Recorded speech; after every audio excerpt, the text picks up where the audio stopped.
Public Instruction, and we're going to go ahead and call the State Board of Education meeting to order on November 13, 2013 at 8 p.m. This meeting is scheduled to conclude at noon, and so we're going to meet from 8 to 12. If we could have roll call, please. Troy Albert. Present. Dan Osmer. Present. David Frager. Present.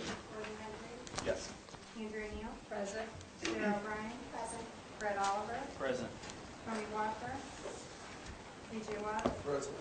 Terry Wicker. Present. Superintendent Fitz. Present. If everyone could stand for the Pledge of Allegiance, please. I pledge allegiance to the flag of the United States of America and to the republic for which it stands, one nation, under God, indivisible, with liberty and justice for all.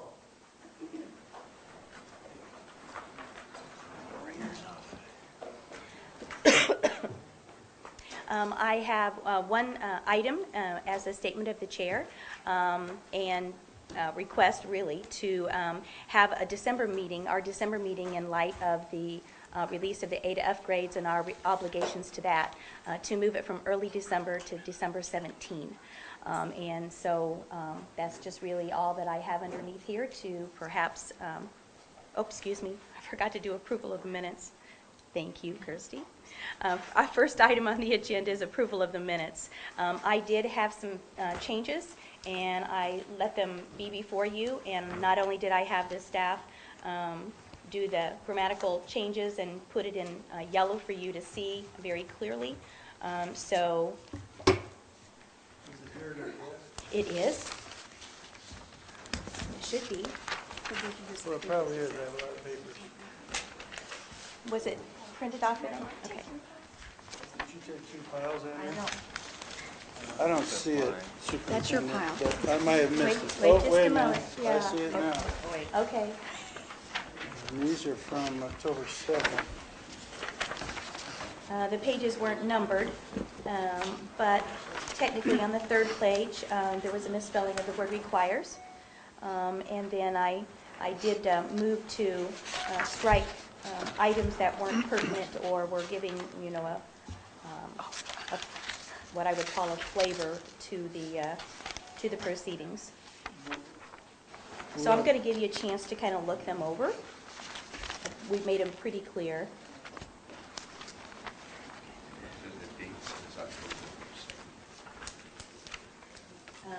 These are the October 2nd meeting minutes. We don't have the minutes yet from the October 8th meeting because of the quick turnaround. These are the minutes that we postponed due to Dan's absence and having the ability for my staff to make corrections. Basically, the major change is on the last page in which Charlie Geyer did do a presentation on the did make comments regarding the 1003 dollars.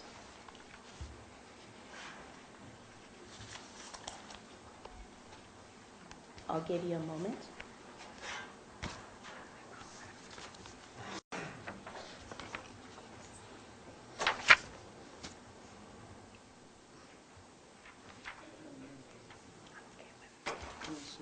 Well, why don't take a look at these. I'll share with my friends here.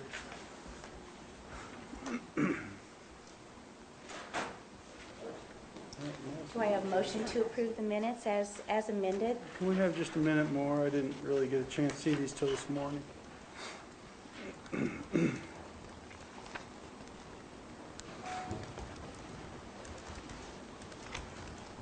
The point of adding Charlie Greer's presentation, Superintendent, is To clarify, it wasn't mentioned anywhere in the minutes that he spoke and what he said. Washington KSA. Might ask that in that paragraph leading into that says Michelle and Count discussed the call that Steely staff had with the committee yesterday regarding along with dollars for turnaround. Just that the minutes show that I was actually, as a board member, was involved with that phone call. Well, that's true, but that wasn't brought out in the meeting. I I thought it was. I made points to the fact that they had brought up that there was allowable dollars. I specifically recall raising that issue, and I think then Charles responded that since our meeting, he went back and did additional research, and this paragraph there was added after a follow-up after my dialogue with them, but I actually was the one that initiated the contact with department staff on that issue. SBOE staff sat in at my request, but the meeting was actually between me and department staff on that issue. I know that all occurred, Brad. I know that all occurred. I don't know that all that was brought up during the meeting, so that's what I don't know. I recall a conversation about it. Correct, and that's noted here. I just mean in terms of Mr. Oliver's involvement with it. Oh, okay. During the meeting, I actually brought it up, so I'm just trying to get the record right. Well, that would be fine. Okay. Superintendent, if we're going to add that, I was just reminded by our council, then there was a response of clarification, so we might want to delay and work on these minutes some more, because this is, if we want to add this is part of the story. Correct. And the minutes should reflect the whole proceeding. So I would just respectfully ask that we delay, and I'm going to leaf through my notes and work with our staff to remind what Michelle's response was, if that'd be all right. So we can, Is it the will of the board to Yeah, postpone I the think so. minutes to the next meeting? Yes. So at the next meeting, we'll review 3 sets of minutes. These minutes for approval on November 8th and November 13th. okay?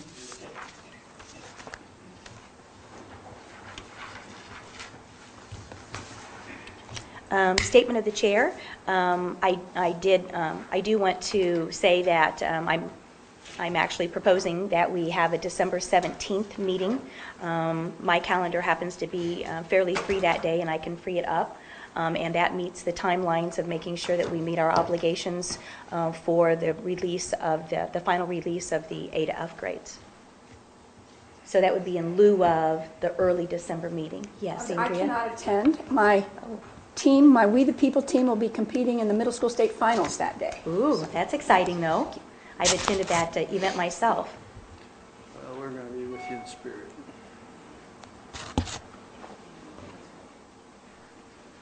So, is that something that's agreeable to everybody, to move to December 17th? Okay, I cannot make it either on that date. I will be out of state. okay. Superintendent, again, question you. Yes, Ann? One of the areas where the board can wish to pursue with Dr. Brace regarding assessment and regarding the growth model for Indiana, and it would be helpful if one of the days where he would be available, it could piggyback with whatever the meeting date ended up being, and I think those days, Michelle has those days as well, and so if we could just potentially piggyback those together so that the board could do that work in a combined fashion, that might be helpful to the board. Will this work out with our expert? Wait just a second. Pardon? Things go through the chair. Would not work? It would not. When- So the 17th, could we look when- at another date? How about we just get with staff and we'll get a date? December 17th is the date in which we could have things released. We want to, at the pleasure of the board, we wanted to get that done as soon as possible. That was requested. So we'll have to be working with a variety of calendars to make that happen. Thank you. And we'll make sure that information shared comes through the chair going forward, please. Board member comments and reports. Do we have any today? I have a quick question. Yes. Looking over, and I appreciate the timeline that was emailed to us last night, updating for the release of grades for 2012 and 13. Looking at the window from the release on the 15th to when the appeal window closes, I had a slight concern, just given the overlap of the Thanksgiving holiday.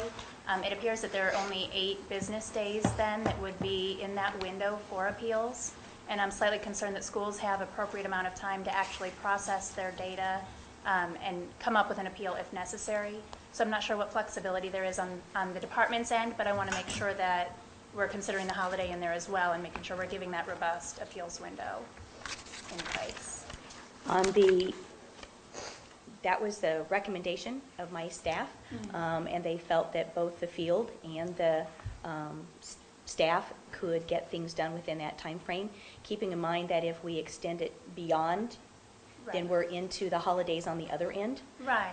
So, And that's what I didn't know if there was and a us even window. meeting. So, it starts to get very complicated after some point. May I request then that we possibly, even today if possible, get at least the procedures and the process for appeals out to schools? I understand the scores are coming on the 15th, but given the short timeline, I think I would feel better personally if they at least had the opportunity to review what the process will look like. Yes, in fact, the DOE dialogue goes out today. Okay, perfect. So everything will be out. Thank you. You're welcome. Superintendent, I wasn't here at the last meeting, but and I know things were mentioned, I just want to reemphasize the admiration, appreciation, another set of positive news about the achievement in Indiana. We're clearly on the right direction. Those NAEP scores that's a big achievement. And it's really, some of the gains are leading the nation. And so within the framework of policy that we've worked so hard on, I've been part of the board for 8 years now, and watching educators innovate, and it's a lot of hard work. There's been a lot of pressure for change and advancement. And there's certain data that hits you that we have people doing good work. And it's often spoken about and discussed the problems, but I see a lot of entrepreneurial, very dedicated educators that have advanced high-step graduation rates, NAEP scores, more kids are reading by third grade. I think we need more positive feedback about that because we want more of it. We're on the right track, and I really, really want to publicly say from this perch, not laboring every day in the field, thanks for the folks, the parents, the students, most of all the educators, because this did not happen by accident. This is good policy, and it's excellent execution. So we owe a lot to our educators in Indiana and people that have made commitments. So any of you in the room, thank you. If I could piggyback that, I think someone said it last week, the educators don't hear enough. We're often point out the things that are going wrong and discuss those things. I think with these NAEP scores, and I've heard second nationally, fourth nationally, I don't know what those are. And if you could, I know we talked about it last week, is there any way that you could, I know that there's a way to compile all of that, there's a overall growth model, and kind of see where Indiana finished. And I think it is something that we need to celebrate. Maybe have that for December and do something formally to thank superintendents and principals and teachers and students for the work they've put in. I think sometimes we take it for granted, everything that goes into that. And I think obviously the policies and changes were a start, but I think the people that put those things People into had to place do the need work, to hear, exactly, need to hear good job. I don't think So Presentation and resolution maybe to next So, meeting? VJ, what is it you're wanting to have I would like compiled? to see I know that there's an overall growth. I know that there's individual points where we finished first in this or third in this.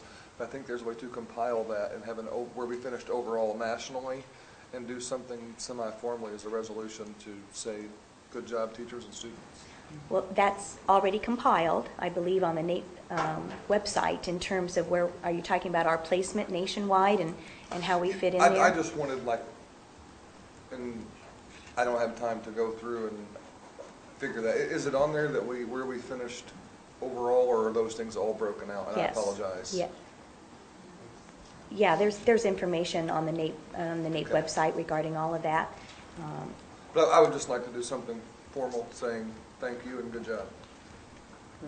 With some data in there that points, so it's real specific affirmation. So Absolutely. my point today was to congratulate, and if we could turn that into a report with some specific points so the feedback has some meat to it, put it in a resolution, get it out around the state to various editorial boards, et cetera, we could really compliment our educators, and I know that's what we're about here. My staff will be glad to work on that.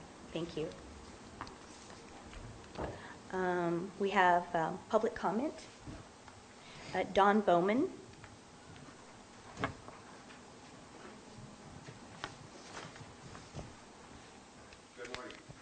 Good morning. We have a 5-minute limit, so just letting you know. Thank you. Superintendent Ritz, thank you. Thank you for all the work you do in the Department of Education in the state of Indiana. And there's a lot of states looking to Indiana for the great job that they're doing. So it's great to be here. That's one of the reasons I live in Indiana, believe it or not, and all the honored board members that's here. My name is Don Bowman. I'm from Steuben County, Angola, Indiana. I'm here for one reason, because 2 people couldn't make it this morning. One of them being my grandson, who's 7 years old, Caden, and my granddaughter, 5 years old, who's Kaya. It's a very important day to her today in school. She told me last night it's hump day. So that's the reason we're here. That's the reason we're all here, for these children. Here's a bad thing I'd like to point out to you today, though, that kind of bothers me a little bit. I want to focus on FERPA, the Family Educational Rights and Privacy Act of 1974. That is a United States federal law, or was. The law protected students from public having access to their educational records, medical records, and other private and family information. However, President Obama, by the executive order, changed FERPA in December 2011 and with the help of Arne Duncan and the United States Department of Education. FERPA was amended without congressional approval. The new regulations went into effect January of 2012. They make it possible now for the government to legally access all personal records on students and their families. Our President's administration is paving the way for private entities to buy their way into the personal data of our children and their families. Even more alarming, the United States Department of Education is encouraging a radical push from an aggregate level data gathering to invasive individual student level data collection. The National Education Data Model, DEDM, Delta Echo, Delta Mike, available online, lists hundreds of data points considered indispensable to the nationalization of student tracking. These include bus stop arrival time, bus stop description, dwelling arrangements, diseases, illnesses, other health conditions, religious affiliation, telephone numbers types, and telephone. All schoolers, religious families, and reject traditional government education would be tracked also with the data model. Data points include the hair color, eye color, weight, blood types, and dental status. The American Principles Project, that's a conservative think tank, states that the Common Core Technological Project is merely one part of a much broader plan for the federal government to track individuals from birth through their participation in the workforce and college. How exactly does this amass this selling such personal data to improve education? I don't know. To me, it seems like it's all about control. Control, control. Thank you very much this morning. Thank you for your time and letting me speak. I appreciate it so much. Thank you very much. Sierra Bowman.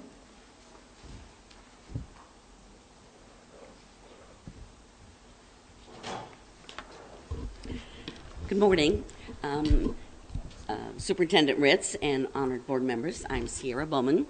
I was a teacher for 31 years, and I'm here this morning to share with you some concerns I have about Common Core, state standards, and the initiative being in violation of 3 federal laws. Kent Talbert, former General Counsel for the Department of Education and the advisor for the Secretary of Education, Margaret Spelling, is one of the attorneys asked to investigate Common Core. And he found Common Core is in violation of 3 federal laws. Number 1, the Department of Education Organizational Act of 1979, Section 103B, and then the General Education and Provisions Act, and the Elementary and Secondary Act, first enacted in 1965, and then recently amended by No Child Left Behind Act in 2002. Each of the laws essentially had the same language saying the Federal Department of Education shall not be involved in developing, supervising, or controlling instructional materials or curriculum of any educational institution, school, or school system. Lance T. Zumi, the Senior Director for Educational Studies of the Pacific Research Institute and the author of a small booklet called Common Core, Obama's Education Takeover, says the following. The 1979 law also prohibits direction, supervision, or control over the selection or content of library resources, textbooks, or instructional materials by any educational institution or school system. Also, the freedom of a teacher to select her own materials to teach from will be greatly restricted by Common Core and is in violation of the 1979 law. This explains why President Obama and his administration are trying so hard to disguise the Common Core initiative as a state initiative. President Obama has laid the groundwork for an unprecedented centralization of education policy under the guise of promoting educational innovation, accountability, and improved student achievement. In reality, the President's new national standards, curricula, and testing, in addition to huge spending commitments by the federal government, are an attack on our system of checks and balances. According to Bill Evers of the Hoover Institute, a strong critic of Common Core, and Mr. Evers, who served as the Assistant Secretary of Education under George W. Bush, said, when federal government takes over the rights that belong to the states, the health of our constitutional republic will decrease. We have a system of checks and balances to guard our freedoms. It is called federalism. It's a dual system of federal and state. They both collect taxes and have jurisdiction over certain things. Our founders intended for both to be in place and not for the federal to take over the state. Our founding fathers deliberately left education out of the Constitution because they wanted local school boards to decide what curriculum they wanted taught in their communities. And when I researched the Achieve group that basically wrote the Common Core standards, I couldn't find any Hoosiers on that committee. And the two educators that were there, my research showed, they had not taught a single day in elementary school or a single day in secondary school. And the National Governors Association that signed on with Common Core, when did Indiana give them the authority to represent us, or the chief executive officers? Okay, thank you. Thank you very much. Can you sit? Since she wasn't able to finish, could we have her submit her full? Yes, if she wants to submit her written piece, she certainly can. Okay, thank you. Kenya Sinclair?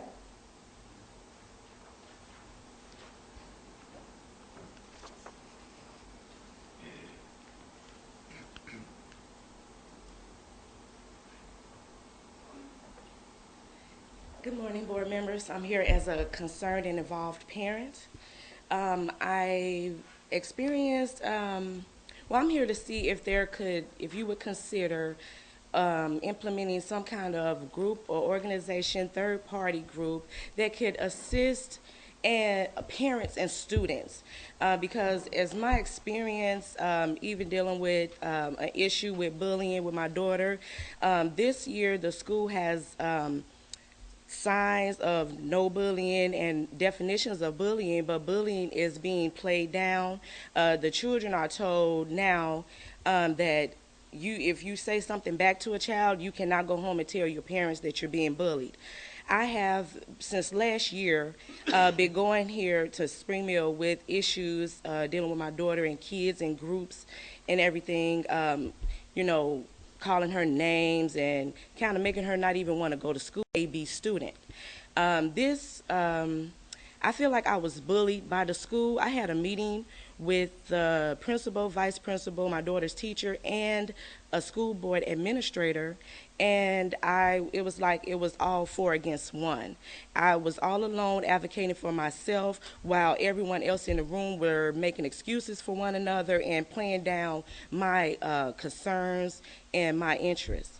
So I'm just here to see if you can consider maybe a third party that can neutrally decide, not taking the side of the school, the parent, but that can neutrally understand the situation, not looking at it being, okay, well, we're going to stick together because we're the teachers and the school administrator, because the assistant superintendent I spoke with told me that if I made a formal complaint, it would come to him anyway. So it's like, where's my options to get my concerns addressed as a parent? Ms. St. Clair, I will tell you right now that, first of all the schools have to have bullying policies in place and procedures to administer them.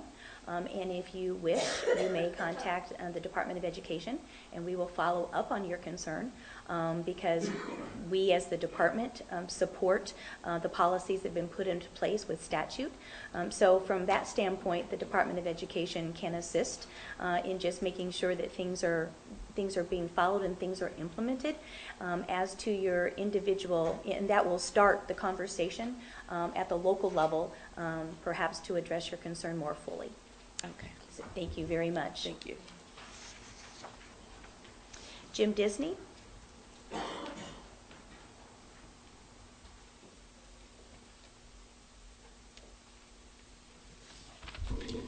Thank you, Superintendent Ritz, members of the board. Good morning. Appreciate the opportunity to speak to you this morning about an issue that I am very passionate about, and that is student safety.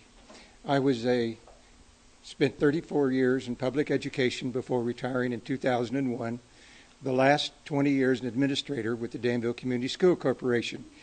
Not so long ago that I still can't fit into my clothing, however.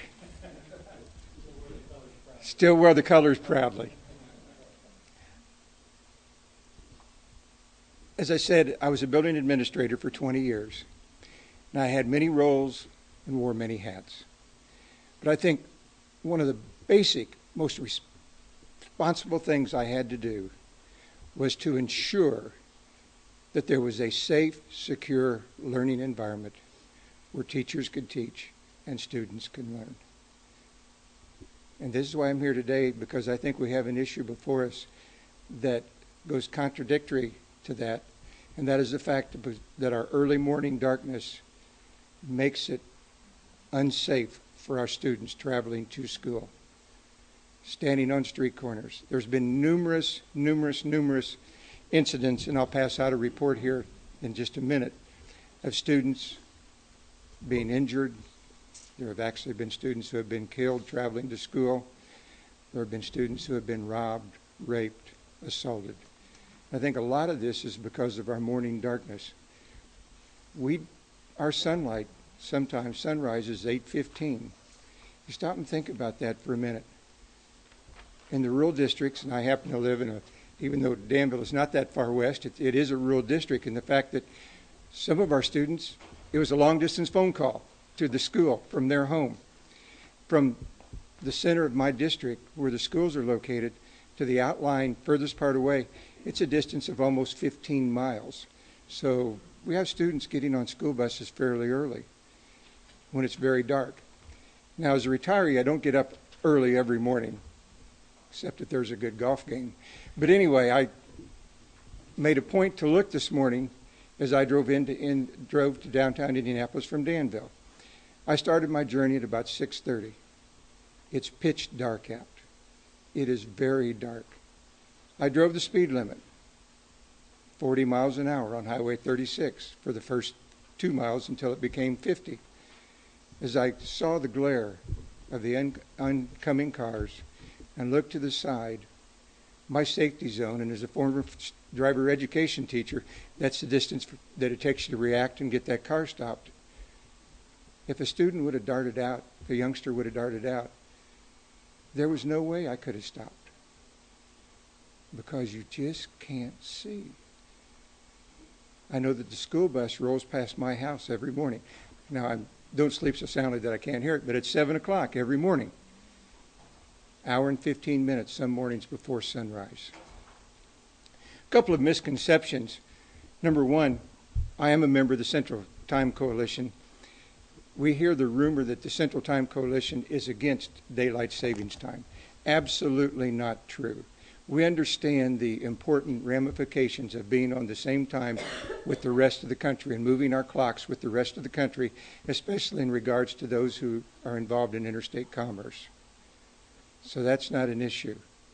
Second issue here, well, this problem could be solved by just starting schools an hour later. That's unrealistic because many schools have to run 2 and sometimes 3 bus routes. You would be moving back the start of school until almost 10 a.m. Another thing, in my district, parents, many of them work in Indianapolis, and they want to be up when their children are getting up and getting off to school. If you delay the start of school, there's not going to be anyone to get those youngsters up and get them off to school. I know that this is not actually something you can act on, but I just want you to be aware that there is a dangerous situation out there that could be, greatly solved by just being on Central Time instead of Eastern Time. No matter how technologically advanced we are, there's only so many hours of sunlight each day. And it's our job to allocate those hours of sunlight. So you can't, when you say daylight savings time, you're actually not saving any time, because anytime you shave off the morning, you can add to the evening or vice versa. But God only gave us so much time. Thank you. 5 minutes, thank you. Thank you very much. Next item on the agenda where we have work to do is under discussion. Unusual school configurations. A couple meetings ago, Deb Daly said she would bring back to you for your information the unusual configurations and how those were applied.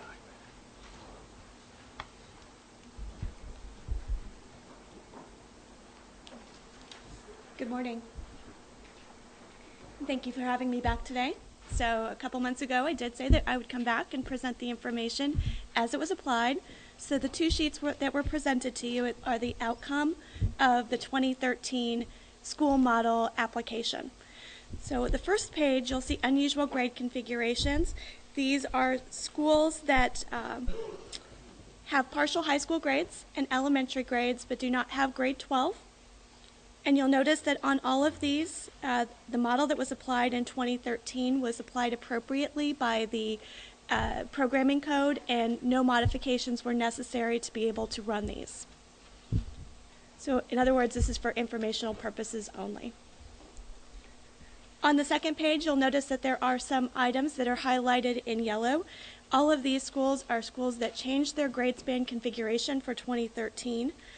Many of these, the school programming code, the programming code applied the model correctly and no changes are required.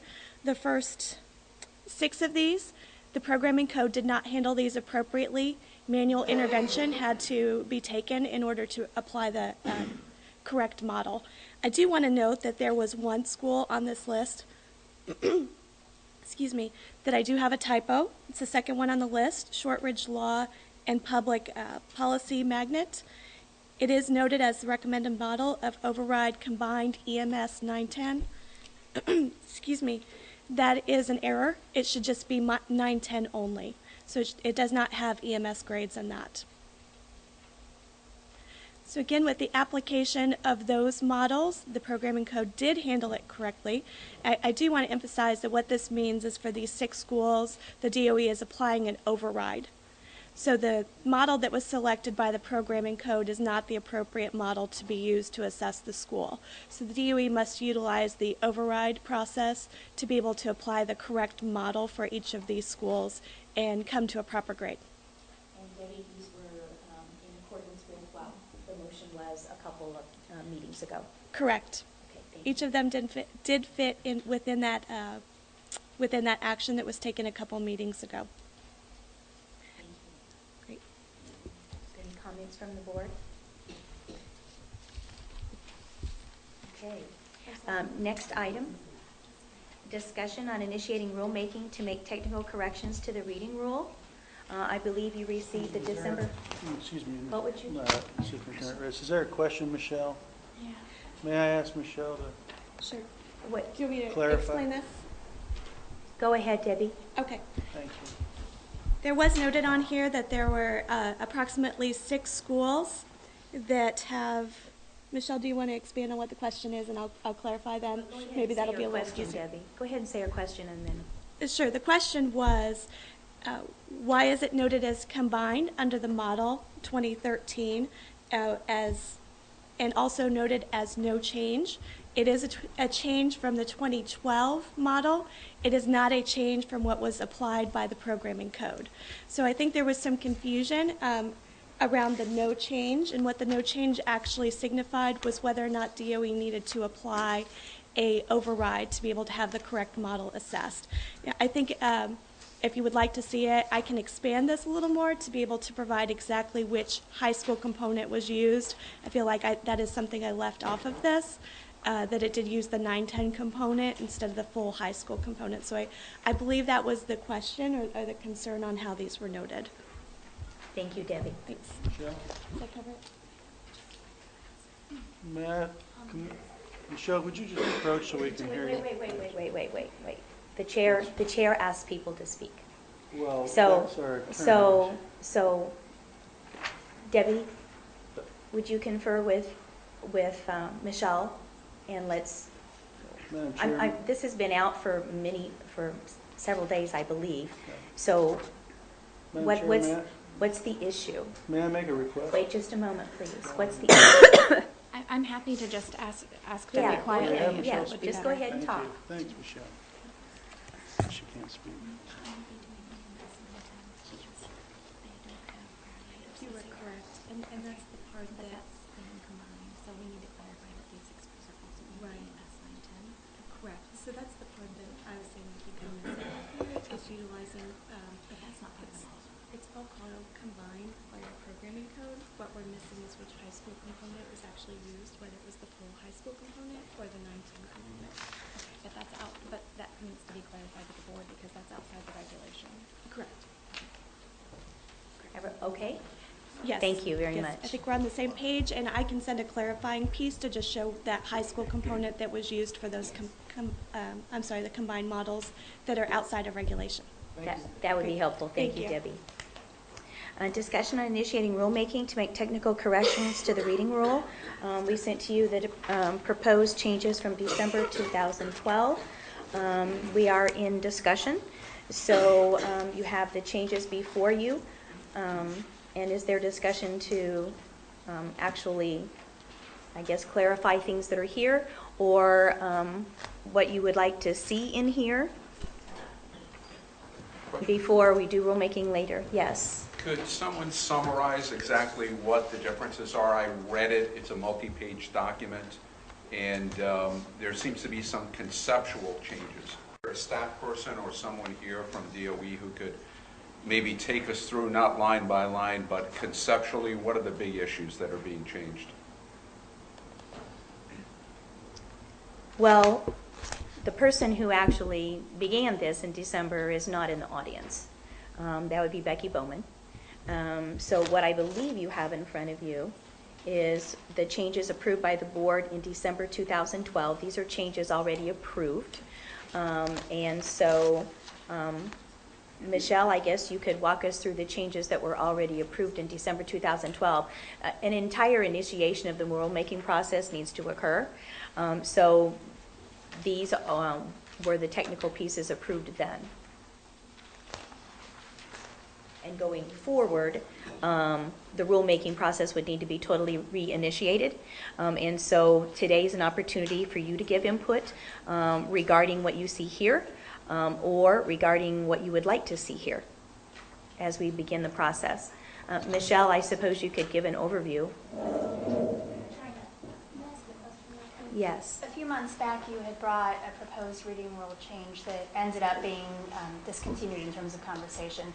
Is this in place of that, or are elements of that plan that you were talking about working? Nothing is here from that plan to this. Okay. What this represents purely is the approved by the board in December 2012. And we, in initiating the rulemaking process, we can include some of this language, not include some of that language, include some of the this just language starts that the I had process. earlier. It's totally new. It's totally new. Is the intent still to go back to that conversation that, I know that we had requested for it to come back up and then haven't heard more. Is that still? Well, I'm more than happy to have the conversation be totally open as to what we might want to do with the reading rule, but that was not the indication that I got from board staff. Board staff seemed to indicate that they wanted to, that this had been started in December 2012, and it seemed to my department that this is where they wanted to begin. So that's why I included this language for you. And I'm comfortable with that. I just wanted to make sure that I understood where we were at based on the conversation. Sure, from the it's previous totally meeting. open. Okay. Totally open as to initiating the rulemaking. Okay, thank you. So, just procedurally, we could always, once we approve an intent to do rulemaking, the proposed language could vary from this. We had the communication to start this to be a starting point, but it could be the conversation starting point. And if the board wants to make changes to this language and adopt proposed language that's different than this, then absolutely, because we're starting an entire new rulemaking process. To walk through these changes, I will try to be quick. We clarified the definition of English learner to the way that we all understand it, so that you have to achieve a level 5 for 2 consecutive years. It defines retention. If you look on page 1, and again, these were are the changes approved last December.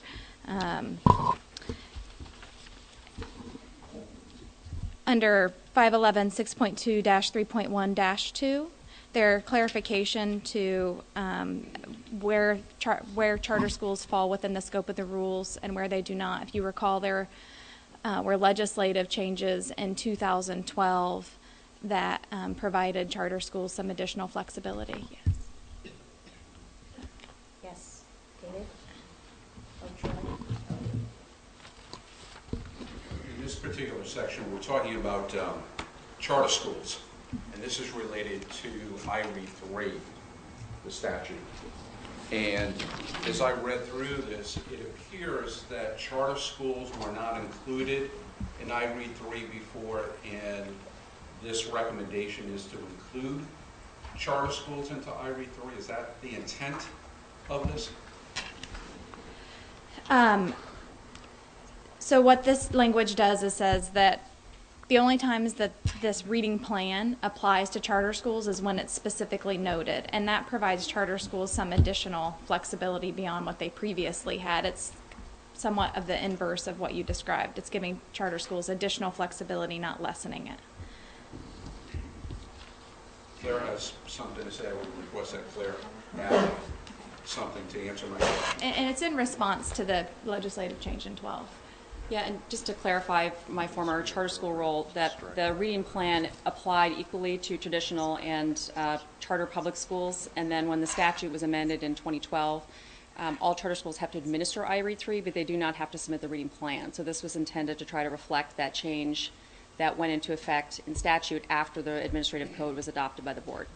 Is this supported by public charter schools, this provision, have we got to that point yet to ask for input? I believe this was the final language that the board had adopted after going through the rulemaking process, and then the rule expired earlier this year. So we have to reopen the process. And I understand this is just to initiate rulemaking, and we'll get more comments, but I just want to be sure that charter schools are heard in this discussion too. And we had, just to clarify, we had not gone through the entire rulemaking process. We had approved the proposed language. We hadn't had the hearing yet. So again, with any rulemaking, once we adopt proposed language and submit the cost-benefit analysis, then we have a public hearing where we can get comment from the public. But as we go through these, or if there's other language, we could certainly start with a notice of intent now and then come back in December, or you could adopt this language as your proposed language. And so that's up to you all, whether this is your proposed language or whether you just do a notice of intent. Does that make sense? So they're two separate steps. Sometimes we combine them, and sometimes we do a notice of intent initially and then do the proposed language adoption at the next board meeting. BJ? If I could. I know on here, I'm on page 4. It says there's 90 minutes of uninterrupted instruction required under subsection A. this, I know has been discussed, is a scheduling nightmare. I have no problem with the 90 minutes for the uninterrupted portion. I'll tell you, at my school personally, and I know we've discussed this, you can't, affects how we do our RTI, it affects how we do everything, because that one schedule, that 90-minute block changes all the specials, it changes what kids are going to win, and it's a scheduling nightmare for principals. So if we could just literally strike uninterrupted and have 90 minutes of instruction required, it would make the lives of principals and teachers a lot easier. I don't know if now is the appropriate time to do that. And perhaps, well, we aren't deciding today about the changes here. We're simply just having a discussion on what you'd like to see, perhaps in language. That was a suggestion that I proposed early on, was to eliminate the word uninterrupted. So perhaps maybe at this point, I also could submit to you the proposed changes from my point of view from the department. So you can look at both. And then, we can have further dialogue regarding that. I would also suggest that perhaps this go on a future agenda for discussion, more discussion, so we can actually see all language that's been proposed, I guess. Some of the changes that were the genesis of making these tweaks are on page 4, or pardon me, page 3, and we were clarifying some of the language around our students with disabilities and our English learners. There you see a little bit of flexibility added for our students with disabilities. It allows a student to not have to take the second test if that's the determination of the case conference committee. There was a lot of we received a lot of questions from the field about, if I have a student with disabilities and the case conference committee has already determined that the student is going to be promoted or has already determined that the student would be retained, does that student have to go through the second test period if the case conference committee considers it to be inappropriate? And here we have some language that says no, if it's the case conference committee's decision whether or not that student would take the second test. And you see mirrored language for our English learner students. And again, on page 4, you see the language capturing what Claire described for our charter schools.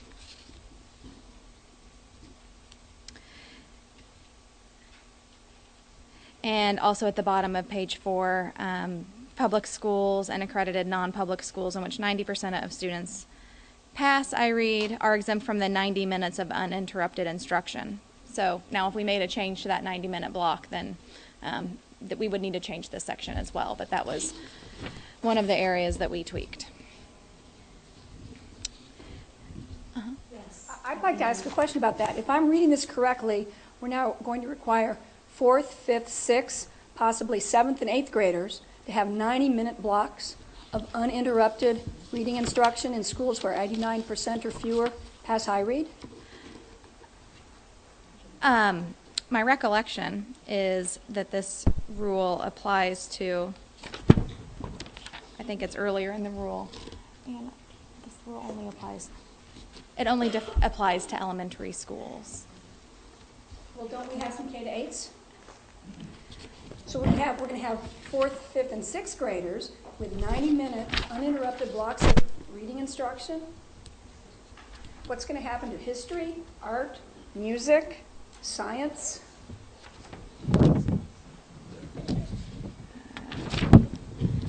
I'm trying to find the language. I'm trying to find the language too. There's language that addresses this. I'm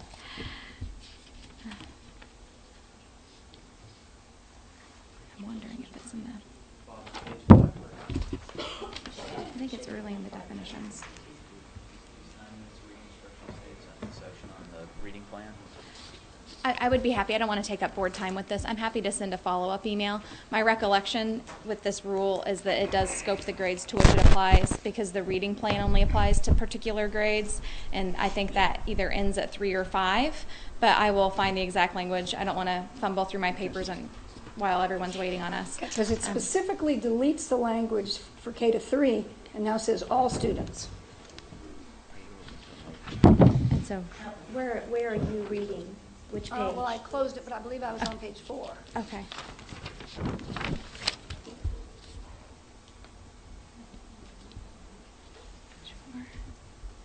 Yes, Section 4, reading instruction for all students in the school must include the following. Yes, it was the intent of the board to expand it beyond kindergarten through third grade. This rule was originally written for K through 3, and at the December meeting in 2012, the board approved striking that and expanding it to the elementary school. I don't think the definition of elementary, though, goes to grade 8 in any way. That's in fact, it may go to 5 or 6, but it does not go to 7 and 8. That would be considered to be a middle school configuration. So, but it is the intent that everybody in the school would actually have this. Yes, that was the intent, Andrea. Well, I object to that intent. So. I hear you. I believe I probably objected to it as well. So. I'm with you. I'm in a K-6 building, so I get your concern. It was the intent, I believe, of the reading plan itself to include the entire elementary school and not K-3. But you're correct, all of the other pieces down below it fall in line as well. I think the conversation at the time in changing that language was not necessarily, and correct me if I'm wrong, being there also, but not necessarily to include that the higher grades had to follow that as well. But a lot of the issue was in the different configurations of elementary schools in the first place. So it wasn't as much to add on as it was to make sure that we were including everyone within those lower levels. So there might be a wording issue that needs to be worked out on that level, but from the conversation the first time through, it was not necessarily the intention to go up to mandating 90 minutes in the higher 6 through 8 type grades. Another note, please, here. Let's can we let Michelle finish the general piece, and then we can take more information? So I think we're on page 4 or 5. We can do that. I think we're on 4, and again, because of the way that we did the definition sections, it will not apply to how we define middle school grades. Well, middle schools grades aren't defined in the code. We define high schools and we define elementary schools, and then everything in the middle is a middle school. But because of the way that we define those upper level grades would not be included, but we certainly could make changes, and if we want to remove that strike through and restore the original language, that's something that we could do if we, as we proceed in the rulemaking for the proposed language.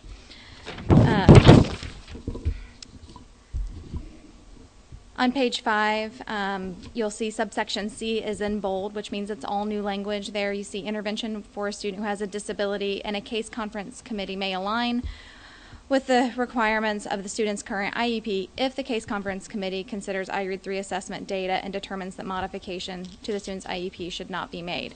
So this is to address that sometimes with our students with disabilities, you're already intervening with those students, and you may not need to modify the current IEP in order to comply with the spirit of this, because this rule was written to require intervention for the students who don't pass IREAD 3. And to say that you have to do additional intervention beyond what's in the IEP if the case conference committee has determined the IEP is already written to the best interest of the student, we're not going to require additional changes to that IEP or that student's learning plan. And this was very problematic during the school years because I know interventions were required, and so we had special education students that were spending inordinate amounts of time during the school day for interventions in addition to their IEP, as well as, and if summer school wasn't offered, I mean, literally students were missing recess times, like a lot of them throughout the end of the school year in order to remediate and put interventions in. So that summarizes the changes. A lot of them were tweaks. A lot of them, again, reflected questions that we had received specifically for our students with disabilities and our English learners, and we tried to capture what we thought was the appropriate policy. And if we can either start with page 6, please. Oh, did I not get to page 6? Oh, this section was entirely new. Yes, I apologize. I thought I was at the end of it. And at page 6, here you see all bold language, which means it's everything here is new, and this language is intended to require compliance with the reading plan when schools spend significant hours drafting these reading plans. And this is to say that when they draft that they need to do what's in the content of the reading plan, and if they don't, it says that the flexibility provided under Section 4, which is the flexibility under the 90 minutes, would not be available to the school. And when you see my department's revisions, I hope you'll note that this section would not be necessary, because in actuality, flexibility for schools not meeting the reading plan would not really be in there. There will be two pieces that you'll see here the department's already doing regarding the instructional component with a research-based piece being required. The department has taken over that kind of role and said, here are the reading programs that you may select and choose from. And then you will also note that if you take away the 90-minute uninterrupted instruction, that flexibility wouldn't be in there either for those achieving. And so you just need to read everything in its totality and kind of get your mind wrapped around it. So I will send that to you, and you can review that as well. And I will put it on the discussion agenda for the December meeting. Thank you. And Dan, you had a comment? Yeah, I'm recalling, I don't have it at my fingertips, over the years the board liked to give flexibility to schools to apply. It seemed there was some pretty good research around the 90-minute uninterrupted. So we were trying to juxtapose the two, flexibility for schools, but there was some good research. And I don't know at some point, third, fourth, fifth, what age of the student applies, but I was just going to make the point, as we go through this process, we'll probably want to we want that research to reemerge and have it be part of our discussion, because I appreciate what you're saying, but I recall there was kind of a hard decision there, because there was some pretty good evidence, I think, about the uninterrupted nature. Where does that start and stop, I guess, is probably the question. Thank you. We are on to the consent agenda. One item has been removed from the consent agenda, which is board operating procedures. The governor's office and my office still have not come to agreement regarding what the board operating procedures will be. So the consent agenda includes one item, the final approval of readoption and the expiration of rules scheduled to expire on December 31, 2013. I know you received a memo regarding this. Do I hear a motion? Do I have a second? Second. All of those in favor of approval and adoption of expiration of rules scheduled to expire on December 31, I guess, please say aye. Aye. Consent agenda approved. We're on to new business. Establish new categories of school performance as required by HEA 1427. I know the board did not get to spend the time that I feel we should have spent regarding 1427. So I'll start out this action item by asking if you have any further questions regarding the proposal from the panel before we take a motion. Yes, Andrea. Yeah, I did watch the podcast in its entirety. Good.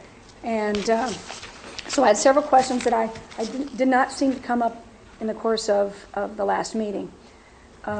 And I may call on Dr. Yeager, who is here today, the co-chair of the panel, to address questions as well as myself. My first is, and I think we have several memos on this now in front of us, but I haven't read them yet, is if the board were not to approve new categories or designations by November 15th, what?